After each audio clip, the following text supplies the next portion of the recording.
एक बार की बात है, एक बहुत बड़ा नेता एक साधु के छोटे से आश्रम में गया, क्योंकि उसने बहुत सुना था उस साधु के बारे में और उसके मन में आया कि मैं एक बार जाकर के देखता हूं कि लोग इतनी तारीफ क्यों करते हैं उसकी।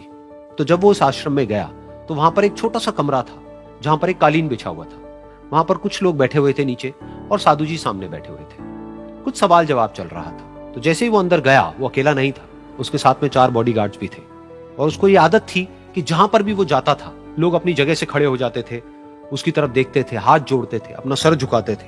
लेकिन यहां पर ऐसा कुछ भी नहीं हुआ। साधु ने उसकी तरफ देखा तक नहीं, क्योंकि वो साधु किसी के सवाल का जवाब दे रहे थे। लेकिन नेता को इस बात पे गुस्सा आ गया। नेता को लगा कि ये मेरी बेइज्जती है। तो उस नेता ने साधु की बात को बीच में ही काटते हुए थोड़ा गुस्से से कहा, मैं आपसे कुछ कहना चाहता हूं। साधु ने उसकी तरफ देखा और बोले, आप थोड़ी देर रुकिए, पहले मैं इनके सवाल का जवाब दे लूं, उसके बाद में मैं आपसे बात करूंगा। तब तक अगर आप चाहें तो आप बैठ सकते हैं। बस साधु का इतना कहने की देर थी। नेता का चेहरा गुस्से से लाल हो गया और फिर उसने अपना सारा गुस्सा उस साधु के ऊपर निकाल दिया। अभी तक वो नेता बहुत ही तमीज से बात कर रहा था, यानी कि आप कह करके बात कर रहा था। अब वो तू तड़ाक पे उतर आया। नेता ने उस साधु को कहा, तुझे पता भी है मैं कौन हूं और तू किससे बात कर रहा है? साधु ने उसकी तरफ देखा और कहा, मुझे इससे कोई फर्क नहीं पड़ता कि आप कौन हैं, लेकिन आप जो कोई भी है, अगर आप चाहते हैं कि मैं आपके सवाल का जवाब दूं या आपसे बात करूं तो आपको कुछ देर रुकना होगा। और साधु के ये कहते ही नेता गुस्से से पागल हो गया और वहीं सबके सामने चीखने चिल्लाने लग गया, अब मैं तुझे तेरी असली औकात दिखाऊंगा। तूने मुझसे पंगा लेकर के ठीक नहीं किया है। तुझे पता भी है मैं तेरे बारे में क्या सोचता हूं। साधु ने फिर से उसकी तरफ देखा और बड़े ही प्रेम से कहा कि मुझे इससे कोई फर्क नहीं पड़ता है कि आप मेरे बारे में क्या सोचते हैं। आप जो चाहे वो मेरे बारे में सोच सकते हैं। फिर उस नेता ने बोला कि तू चाहे सुनना चाहता है या नहीं, लेकिन मैं तुझे बताऊंगा यही सबके सामने कि मैं तेरे बारे में क्या सोचता हूं। तू एक बहुत ही घटिया इंसान है। तू कोई साधु नहीं है, तू एक ढोंगी है, पाखंडी है और यहां पर जितने भी लोग बैठे हैं उन सबको बेवकूफ बना रहा है।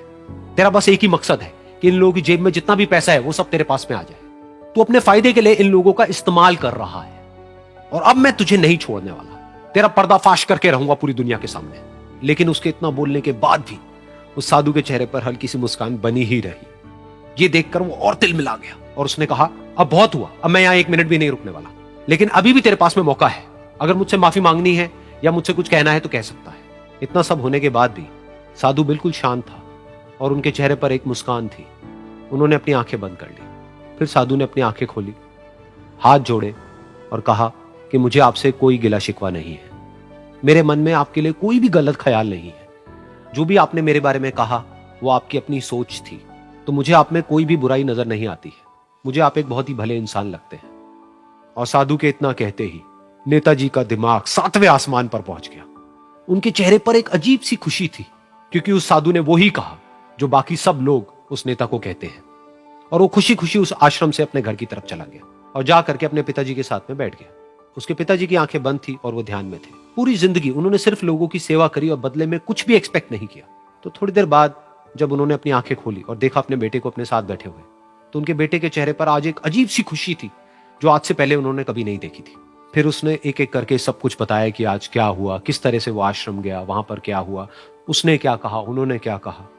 तो जब इसके पिताजी ने पूरी बात सुनी तो थोड़ा सा मुस्कुराए और अपने बेटे को देख करके बोले कि उन्होंने तुम्हारी तारीफ नहीं करी है, क्योंकि उन्होंने वो नहीं कहा कि जो तुम हो, उन्होंने वो कहा कि जो वो खुद है। और तुमने जो भी कुछ उनको कहा वो नहीं कहा कि जो वो है, बल्कि तुमने वो कहा जो तुम खुद हो। यही बात वेदों में भी कही गई है, यथा दृष्टि तथा सृष्टि। ये दुनिया तुम्हें वैसी नहीं दिखती है जैसी कि ये दुनिया है। ये दुनिया तुम्हें वैसी दिखती है जैसे तुम खुद हो। जिसकी नजर जैसी है उसके लिए ये दुनिया वैसी ही है। तो अगर तुम अपनी दुनिया को बदलना चाहते हो तो उसका सिर्फ एक तरीका है, अपनी नजर को बदलो।